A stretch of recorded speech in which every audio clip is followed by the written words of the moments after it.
Capítulo 6. Gilderoy Lockhart. No dia seguinte, porém, Harry mal conseguiu sorrir. As coisas começaram a rolar morro abaixo desde o café da manhã no salão principal.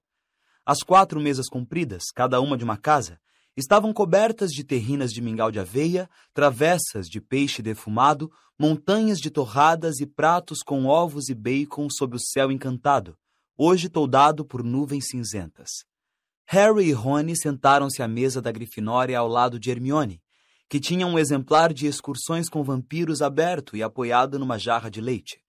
Havia uma certa formalidade na maneira como deu bom dia, o que informou a Harry que ela continuava a desaprovar a maneira como os garotos tinham chegado. Neville Longbottom, por outro lado, cumprimentou-os animado. Neville era um menino de rosto redondo e dado a acidentes, com a pior memória que Harry já vira em alguém. O correio deve chegar a qualquer momento. Acho que vovó vai me mandar umas coisas que esqueci. Harry mal tinha começado a comer o mingau, quando, a confirmar o comentário, ouviu-se um rumorejo de asas no alto, e uma centena de corujas entrou, descrevendo círculos pelo salão e deixando cair cartas e pacotes entre os alunos que tagarelavam. Um grande embrulho disforme bateu na cabeça de Neville, e 1 segundo depois, alguma coisa grande e cinzenta caiu na jarra de Hermione, salpicando todo mundo com leite e penas.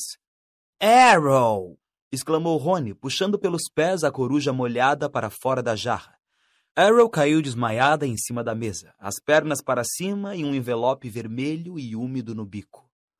Ah, não! Exclamou Rony. Tudo bem, ele ainda está vivo, disse Hermione, cutucando Arrow devagarinho com a ponta do dedo. Não é isso. É isto. Rony estava apontando para o envelope vermelho. Parecia um envelope comum para Harry, mas Rony e Neville olhavam para ele como se fosse explodir. — Que foi? — perguntou Harry.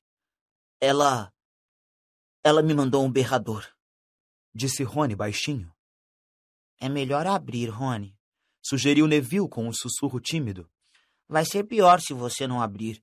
Minha avó um dia me mandou um e eu não dei atenção. Ele engoliu em seco. Foi horrível. Harry olhava dos rostos paralisados dos amigos para o envelope vermelho. — Que é um berrador? — perguntou. Mas toda a atenção de Rony estava fixa na carta, que começara a fumegar nos cantos. — Abra! insistiu Neville. Termina em poucos minutos. Rony estendeu a mão trêmula, tirou o envelope do bico de Arrow e abriu-o. Neville enfiou os dedos nos ouvidos. Uma fração de segundos, Harry descobriu o porquê. Pensou por um instante que o envelope explodira. Um estrondo encheu o enorme salão, sacudindo a poeira do teto. Roubaram o carro! Eu não teria me surpreendido se o tivessem expulsado. Espere até eu pôr as mãos em você. Suponho que não parou para pensar no que seu pai e eu passamos quando vimos que o carro tinha desaparecido. Os berros da senhora Weasley, 100 vezes mais altos do que de costume, fizeram os pratos e talheres se entrechocarem na mesa e produziram um eco ensurdecedor nas paredes de pedra. As pessoas por todo o salão se viraram para ver quem recebera o berrador, e Rony afundou tanto na cadeira que só deixara a testa vermelha visível. Carta de Dumbledore a noite passada. Pensei que seu pai ia morrer de vergonha. Não o educamos para se comportar assim. Você e Harry podiam ter morrido. Harry estava imaginando quando é que seu nome iria aparecer. Fez muita força para fingir que não estava escutando a voz que fazia seus tímpanos latejarem. Absolutamente desgostosa. Seu pai está enfrentando um inquérito no trabalho e é tudo culpa sua. E se você sair um dedinho da linha, vamos trazê-lo direto para casa. Seguiu-se um silêncio que chegou a ecoar. O envelope vermelho que caíra das mãos de Rony pegou fogo e encrespou-se em cinzas. Harry e Rony ficaram aturdidos, como se uma onda gigantesca tivesse acabado de passar por cima deles. Algumas pessoas riram e, aos poucos, a balbúrdia da conversa recomeçou. Hermione fechou o Excursões com Vampiros e olhou para o cucuruto da cabeça de Rony. Bem, não sei o que é que você esperava, Rony, mas você... Não me diga que mereci, retrucou Rony com rispidez. Harry empurrou o prato de mingau. Suas entranhas queimavam de remorso. O Sr. Weasley estava enfrentando um inquérito no trabalho, depois de tudo que o Sr. e a Sra. Weasley tinham feito por ele durante o verão. Mas não teve muito tempo para pensar nisso. A professora McGonagall vinha passando pela mesa da Grifinória, distribuindo os horários dos cursos. Harry recebeu o dele e viu que a primeira aula era uma aula dupla de herbologia, com os alunos da Lufa-Lufa. Harry, Ron e Hermione deixaram o castelo juntos, atravessaram a horta e rumaram para as estufas, onde as plantas mágicas eram cultivadas. Pelo menos o berrador fizera uma coisa boa. Hermione parecia achar que tinham sido suficientemente castigados e voltara a ser absolutamente simpática. Ao se aproximarem das estufas, viram o resto da classe em pé, do lado de fora, esperando a professora Sprout. Harry, Ron e Hermione tinham acabado de se reunir à turma quando a professora surgiu caminhando pelo gramado, acompanhada de Gilderoy Lockhart. Ela trazia os braços carregados de bandagens, e com outro aperto de remorso, Harry viu o salgueiro lutador ao longe com vários ramos em tipóias. A professora Sprout era uma bruxinha atarracada que usava um chapéu remendado sobre os cabelos soltos.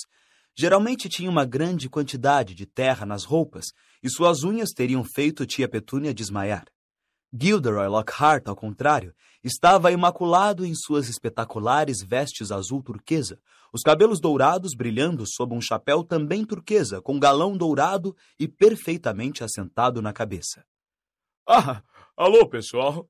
Cumprimentou ele, sorrindo para os alunos reunidos. Acabei de mostrar à professora Sprout a maneira certa de cuidar de um salgueiro lutador, mas não quero que vocês fiquem com a ideia de que sou melhor do que ela em herbologia. Por acaso encontrei várias dessas plantas exóticas nas minhas viagens. Estufa 3 hoje, pessoal, disse a professora Sprout, que tinha um ar visivelmente contrariado, bem diferente de sua habitual expressão animada. Houve um murmúrio de interesse. Até então, só tinham estudado na estufa número 1. A estufa 3 guardava plantas muito mais interessantes e perigosas. A professora Sprout tirou uma chave enorme do cinto e destrancou a porta. Harry sentiu um cheiro de terra molhada e fertilizante, mesclados ao perfume pesado de umas flores enormes, do tamanho de sombrinhas que pendiam do teto. Ia entrar em seguida a Ron e Hermione na estufa quando Lockhart estendeu a mão. — Harry! Estou querendo dar uma palavra. A senhora não se importa se ele se atrasar uns minutinhos, não é, professora Sprout? A julgar pela cara de desagrado da professora, ela se importava sim, mas Lockhart disse: — É isso aí! E fechou a porta da estufa na cara dela. — Harry! Disse Lockhart, os dentões brancos faiscando ao sol quando ele balançou a cabeça. — Harry, Harry, Harry! Completamente estupefato, Harry ficou calado. Quando ouvi... Bem, é claro que foi tudo culpa minha. Tive vontade de me chutar. Harry não fazia ideia do que é que o professor estava falando. Ia dizer isso quando Lockhart acrescentou: Nunca fiquei tão chocado em minha vida. Chegar a Hogwarts num carro voador. Bem, é claro, eu entendi na mesma hora por que você fez isso. Estava na cara. Harry, Harry, Harry. Era incrível como é que ele conseguia mostrar cada um daqueles dentes brilhantes até quando não estava falando. Teve uma provinha de publicidade, não foi? Disse Lockhart. Ficou mordido. Esteve na primeira página comigo e não pôde esperar para repetir o feito. Ah, não, professor, sabe... Harry, Harry, Harry. Disse Lockhart, segurando-o pelo ombro. Eu compreendo.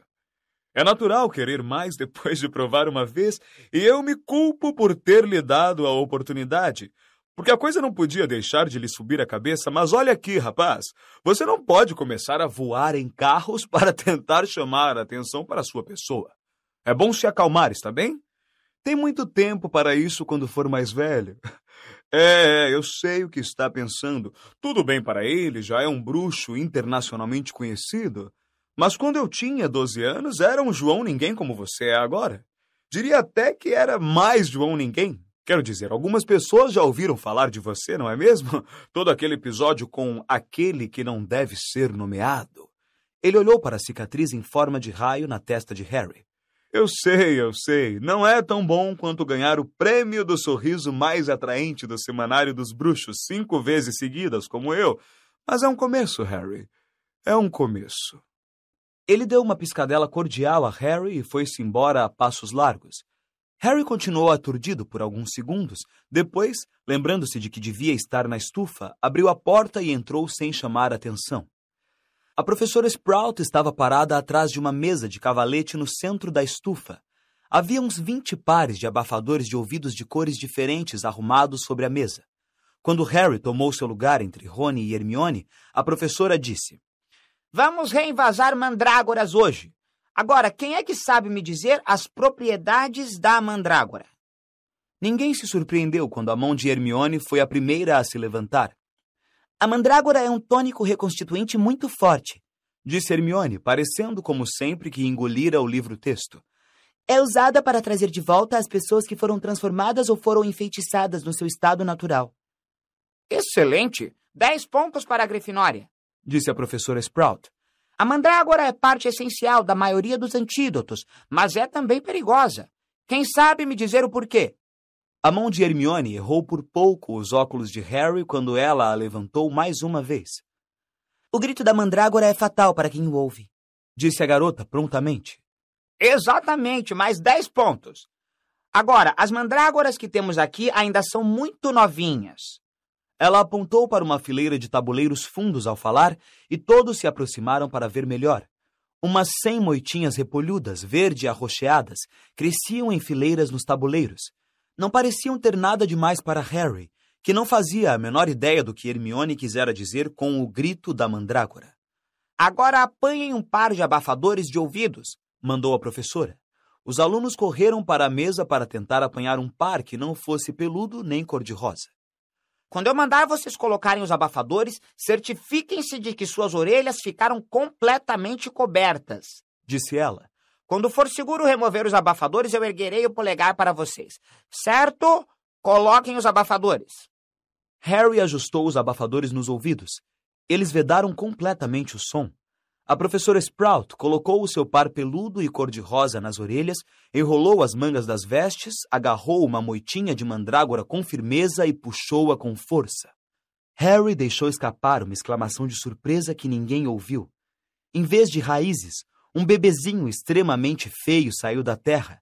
As folhas cresciam diretamente de sua cabeça.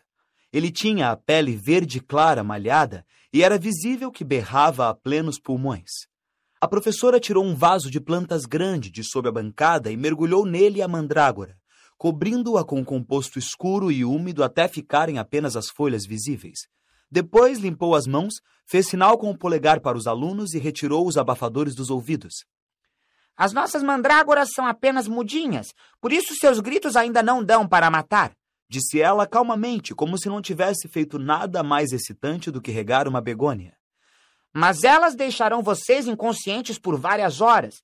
E como tenho certeza de que nenhum de vocês quer perder o primeiro dia na escola, certifiquem-se de que seus abafadores estão no lugar antes de começarem a trabalhar. Chamarei sua atenção quando estiver na hora da saída. 4 para cada tabuleiro. Há um bom estoque de vasos aqui. O composto está nos sacos ali adiante e tenham cuidado com aquela planta de tentáculos venenosos. Está criando dentes. Ela deu uma palmada enérgica em uma planta vermelha e espinhosa ao falar, fazendo-a recolher os longos tentáculos que avançavam sorrateiramente pelo seu ombro. Harry, Rony e Hermione dividiram o tabuleiro com um garoto de cabelos cacheados da Lufa-Lufa, que Harry conhecia de vista, mas com quem nunca falara. Justino Finch Flatley, apresentou-se animado, apertando a mão de Harry. Eu sei quem você é, claro, o famoso Harry Potter. E você é Hermione Granger, sempre a primeira em tudo. Hermione deu um grande sorriso quando o garoto também apertou sua mão. E Rony Weasley, o carro voador era seu, não era? Rony não sorriu. O berrador, obviamente, continuava em seus pensamentos. Aquele Lockhart é o máximo, não acha? Disse Justino feliz quando começaram a encher os vasos de planta com fertilizante de bosta de dragão. Um cara super corajoso. Você leu os livros dele? Eu teria morrido de medo se tivesse sido acuado em uma cabine telefônica por um lobisomem, mas ele continuou na dele e zás! Simplesmente fantástico. Eu estava escrito em Eton, sabe?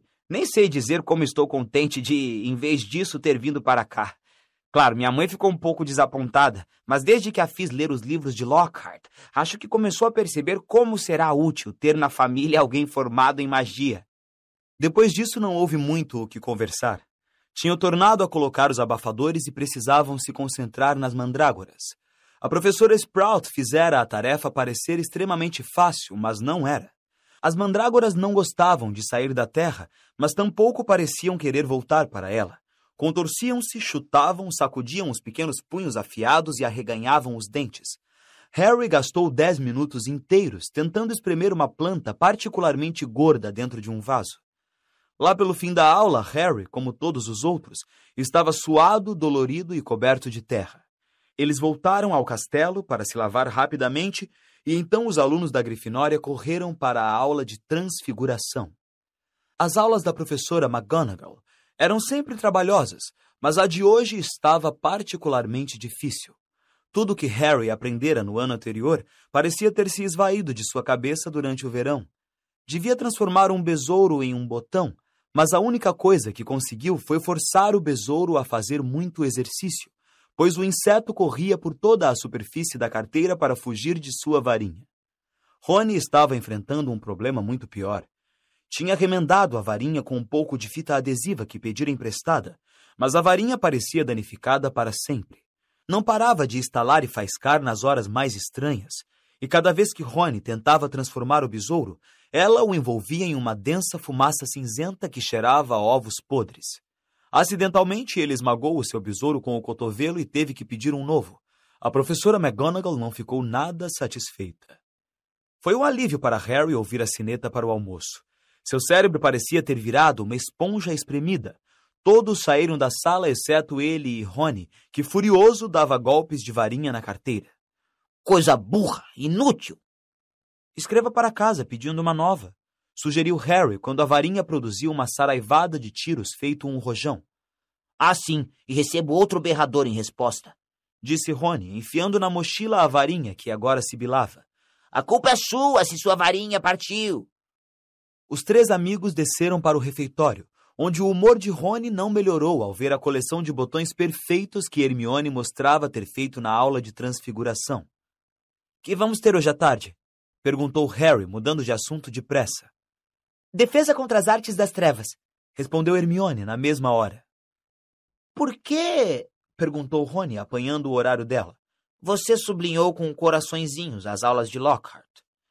Hermione puxou o horário da mão de Rony, corando loucamente. Quando terminaram o almoço, os três saíram para o pátio nublado. Hermione se sentou em um degrau de pedra e tornou a enfiar o nariz em excursões com vampiros. Harry e Rony ficaram discutindo o quadribol durante vários minutos, até Harry perceber que estava sendo atentamente vigiado. Ao erguer os olhos, viu que o garoto miudinho de cabelos louros cinza que ele vira experimentando o chapéu seletor na véspera o encarava como que paralisado. Estava agarrado a um objeto que parecia uma máquina fotográfica de trouxas, e no momento em que Harry olhou para ele, ficou escarlate. Tudo bem, Harry? Sou Colin Creevey, disse o menino sem fôlego, adiantando-se hesitante. Sou da Grifinória também. Você acha que tem algum problema se... Posso tirar uma foto?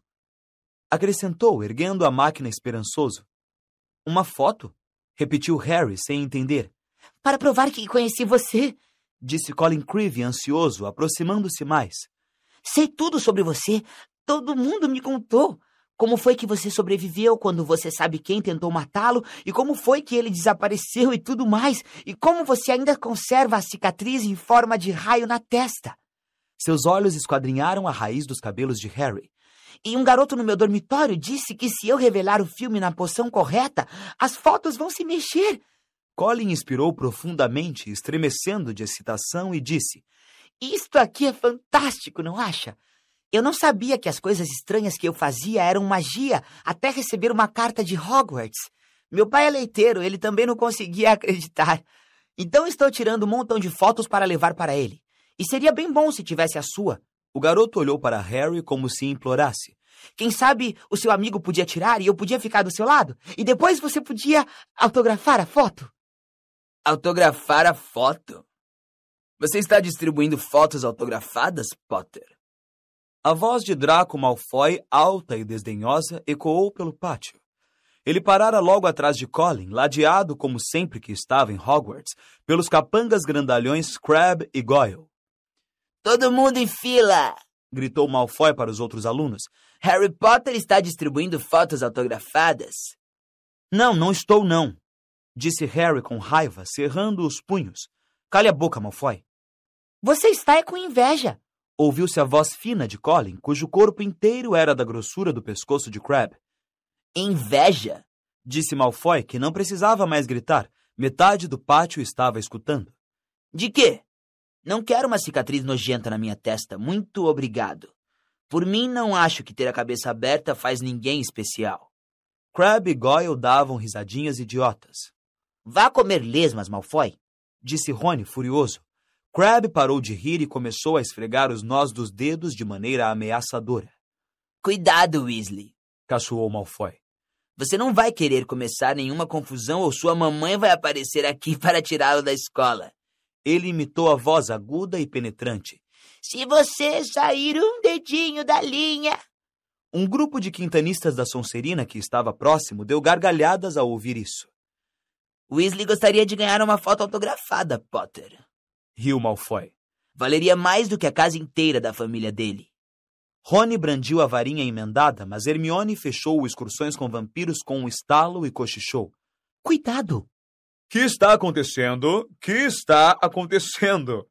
Gilderoy Lockhart vinha a passos largos em direção à aglomeração, suas vestes turquesa rodopiando para trás. Quem é que está distribuindo fotos autografadas? Harry começou a falar, mas foi interrompido por Lockhart, que passou um braço pelos seus ombros e trovejou jovial. Não devia ter perguntado. Nos encontramos outra vez, Harry. Preso contra o corpo de Lockhart e ardendo de humilhação, Harry viu Malfoy sair de fininho, rindo para junto dos outros colegas. Vamos então, Sr. Creevy, disse Lockhart, sorrindo para o garoto. Uma foto dupla, nada melhor, e nós dois podemos autografá-la para o senhor. Colin ajeitou a máquina e tirou a foto na hora em que a sineta tocava as costas do grupo, sinalizando o início das aulas da tarde. Está na hora, vamos andando vocês aí, gritou Lockhart para os alunos e voltou ao castelo com Harry, que teve vontade de conhecer um bom feitiço para desaparecer, ainda preso ao professor. Uma palavra para o bom entendedor, Harry, disse Lockhart paternalmente quando entravam no castelo por uma porta lateral. Dei cobertura a você lá com o jovem Creevy. Se ele estivesse me fotografando também, os seus colegas não iriam pensar que você está se dando ares. Surdo aos murmúrios hesitantes de Harry, Lockhart arrebatou-o por um corredor ladeado por estudantes de olhos arregalados e subiu uma escada. Devo dizer que distribuir fotos autografadas nessa altura de sua carreira não é sensato. Parece meio presunçoso, Harry, para ser franco. Haverá um dia em que, como eu, você vai precisar ter uma pilha de fotos à mão onde quer que vá, mas... Ele deu uma risadinha. Acho que você ainda não chegou lá. Ao chegarem à sala de aula de Lockhart, ele finalmente soltou Harry. O garoto endireitou as vestes e se dirigiu a uma carteira bem no fundo da sala, onde se ocupou em empilhar os 7 livros de Lockhart diante dele, de modo que pudesse evitar olhar para o autor em carne e osso. O resto da classe entrou fazendo barulho, e Rony e Hermione se sentaram um de cada lado de Harry. Você podia ter fritado um ovo na cara, comentou Rony. É melhor rezar para Creevy não conhecer a Gina, ou os dois vão começar um fã-clube do Harry Potter. Cale a boca, disse Harry ríspido. A última coisa que precisava era que Lockhart ouvisse a frase fã-clube do Harry Potter. Quando a classe inteira se sentou, Lockhart pigarreou alto e fez-se silêncio. Ele esticou o braço, apanhou o exemplar de Viagens com Trasgos de Neville Longbottom e ergueu-o para mostrar a própria foto na capa, piscando o olho. Eu, disse, apontando a foto e piscando também. Gilderoy Lockhart, Ordem de Merlin, 3ª classe, membro honorário da Liga de Defesa contra as Artes das Trevas e vencedor do prêmio Sorriso mais atraente da revista Semanário dos Bruxos 5 vezes seguidas. Mas não falo disso, não me livrei do espírito agorento de Bandon sorrindo para ela. Ficou esperando que sorrissem. Alguns poucos deram um sorrisinho amarelo. Vejo que todos compraram a coleção completa dos meus livros. Muito bem. Pensei em começarmos hoje com um pequeno teste. Nada para se preocuparem, só quero verificar se vocês leram os livros com atenção, o quanto assimilaram. Depois de distribuir os testes, ele voltou à frente da classe e falou: Vocês têm 30 minutos. Começar agora. Harry olhou para o teste e leu. 1. Qual é a cor favorita de Gilderoy Lockhart? 2. Qual é a ambição secreta de Lockhart? 3. Qual é, na sua opinião, a maior realização de Gilderoy Lockhart até o momento? E as perguntas continuavam, ocupando 3 páginas até a última. 54. Quando é o aniversário de Gilderoy Lockhart e qual seria o presente ideal para ele? Meia hora depois, Lockhart recolheu os testes e folheou-os diante da classe. Quase ninguém se lembrou de que a minha cor favorita é lilás. Digo isto no Um Ano com o Yeti. E alguns de vocês precisam ler Passeios com Lobisomens com mais atenção. Afirmo claramente no capítulo 12 que o presente de aniversário ideal para mim seria a harmonia entre os povos mágicos e não mágicos, embora eu não recuse um garrafão do velho uísque de fogo Ogden. E deu outra piscadela travessa para os alunos. Rony fitava Lockhart com uma expressão de incredulidade no rosto. Simas Finnegan e Dino Thomas, que estavam sentados à frente, sacudiam-se de riso silencioso. Hermione, por outro lado, escutava Lockhart embevecida e atenta, e se assustou quando o ouviu mencionar seu nome. Mas a senhorita Hermione Granger sabia que a minha ambição secreta era livrar o mundo do mal e comercializar a minha própria linha de poções para os cabelos. Boa menina! Na realidade, ele virou o teste. Ela acertou tudo. Onde está a senhorita Hermione Granger? Hermione levantou a mão trêmula. Excelente, disse o sorridente Lockhart. Excelente mesmo. 10 pontos para a Grifinória. E agora ao trabalho. Virou-se para a mesa e depositou nela uma grande gaiola coberta. Agora fiquem prevenidos. É meu dever ensiná-los a se defender contra a pior criatura que se conhece no mundo da magia. Vocês podem estar diante dos seus maiores medos aqui nesta sala. Saibam que nenhum mal vai lhes acontecer enquanto eu estiver aqui. Só peço que fiquem calmos. Sem querer, Harry se curvou para um lado da pilha de livros que erguera para dar uma olhada melhor na gaiola. Lockhart colocou a mão na cobertura. Dino e Simas pararam de rir agora. Neville se afundou em sua carteira na primeira fila. Peço que não gritem, recomendou Lockhart em voz baixa. Pode provocá-los. E a classe inteira prendeu a respiração. Lockhart puxou a cobertura com um gesto largo. Sim, senhores, disse teatralmente. Diabretes da Cornualha recém-capturados. Simas Finnegan não conseguiu se controlar. Deixou escapar uma risada pelo nariz que nem mesmo Lockhart poderia confundir com um grito de terror. Que foi? Ele sorriu para Simas. Bem, eles não são muito perigosos, são? Engasgou-se Simas. Não tenha tanta certeza assim, disse Lockhart, sacudindo um dedo aborrecido para Simas. Esses bandidinhos podem ser diabolicamente astutos. Os diabretes eram azul elétrico e tinham uns 20 centímetros de altura, os rostos finos e as vozes tão agudas que pareciam um bando de periquitos fazendo algazarra. No instante em que a cobertura foi retirada, eles começaram a falar e a voar de maneira rápida e excitada, a sacudir as grades e a fazer caras esquisitas para as pessoas mais próximas. Certo, então, disse Lockhart em voz alta. Vamos ver o que vocês acham deles. E abriu a gaiola. Foi um pandemônio. Os diabretes disparavam em todas as direções como foguetes. 2 deles agarraram Neville pelas orelhas e o ergueram no ar. Vários outros voaram direto pelas janelas, fazendo cair uma chuva de estilhaços de vidro no canteiro. Os demais se puseram a destruir a sala de aula com mais eficiência do que um rinoceronte desembestado. Agarraram tinteiros e salpicaram a sala de tinta. Picaram livros e papéis. Arrancaram quadros das paredes, viraram a cesta de lixo, pegaram as mochilas e livros e os atiraram contra as vidraças quebradas. Em poucos minutos, metade da classe estava abrigada embaixo das carteiras e Neville pendurado no teto pelo lustre de ferro. Vamos, vamos! Reúnam eles! São apenas diabretes! Gritou Lockhart. Ele enrolou as mangas, brandiu a varinha e berrou. Pesque pixie pester nome! As palavras não produziam efeito algum. Um dos diabretes se apoderou da varinha e atirou-a também pela janela. Lockhart engoliu em seco e mergulhou embaixo da mesa, escapando por pouco de ser esmagado por Neville, que despencou 1 segundo depois quando o lustre cedeu. A sineta tocou e todos desembestaram para a saída.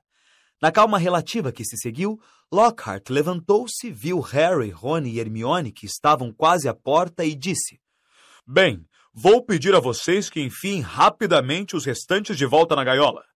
E passando pelos 3, fechou a porta depressa. Dá para acreditar? Rugiu Rony quando um dos diabretes restantes lhe deu uma dolorosa mordida na orelha. Ele só quer nos dar uma experiência direta, disse Hermione, imobilizando 2 diabretes ao mesmo tempo com um inventivo feitiço congelante e enfiando-os de volta na gaiola.